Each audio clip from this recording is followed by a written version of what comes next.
আসসালামু আলাইকুম।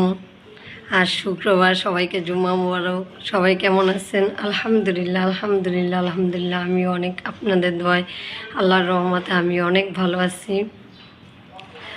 তো আজকে সকাল থেকে একটু মনটা খারাপ, কারণ হচ্ছে মার কথা অনেক মনে পড়তেছিল, মা বাবার কথা। তো আগে শুক্রবার আসলে কি হতো, মানে ছোটোবেলা থেকে শুরু করে স্কুল কলেজ লাইফে, মানে যখন বাবা মা বেঁচে ছিল, তখন হচ্ছে যে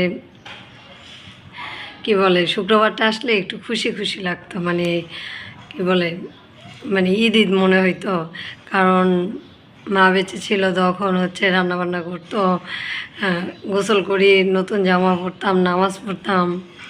তো অন্যরকম একটা ই ছিল, মানে মা খাবার দিত, মায়ের সাথে মায়ের হাতে বেড়ে দেওয়া খাবার খেতাম, মা খাইয়ে দিত একটু অভিমান করলে, মানে সব কিছু মিলিয়ে। তো আগের শুক্রবারগুলো ছিল ঈদের মতো। তো এখন মা মারা গেছে আজকে 3টা বছর। আত্মীয় স্বজন অনেক আছে, অনেক ফ্যামিলির অনেক মানুষ আছে, কিন্তু একটা কথা কি, মানুষ বলে কি যে টাকা পয়সা থাকলেই হচ্ছে মানে বড় লোক। আমি মনে করি যে বাবা মা না থাকলেই হচ্ছে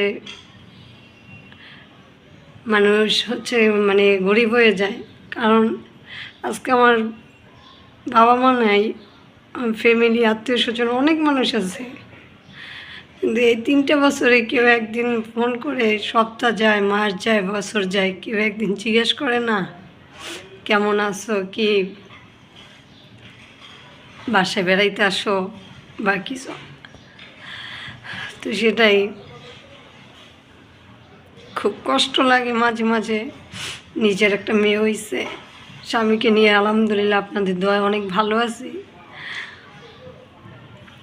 কিন্তু মাঝে মাঝে এতটা মন খারাপ হয়।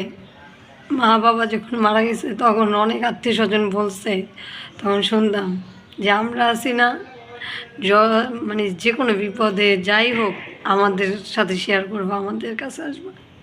কিন্তু এখন দেখা যায় যে সপ্তাহ চলে যায়, মাস চলে যায়, বছর চলে যায়, কেউ একটা ফোন করে এটা বলে না যে আসো আজকে একটু রান্না করছি, বাসায় আসো, দাওয়াত দেই। কখনো এটা বলে না, মানে এখন আমাদের টাকা নাই, পয়সা নাই, এখন গরিব হয়ে গেছি, বাবা মা নেই। আর মূলত বিশেষ একটা কথা বলতে কি, মানুষ বলে কি যে টাকা পয়সা নাই, আমরা গরিব। তা আমি মনে করি যে টাকা পয়সা না, ঠিক আছে, বাবা মা না থাকাটাই হচ্ছে আসল গরিব হওয়ার কারণ।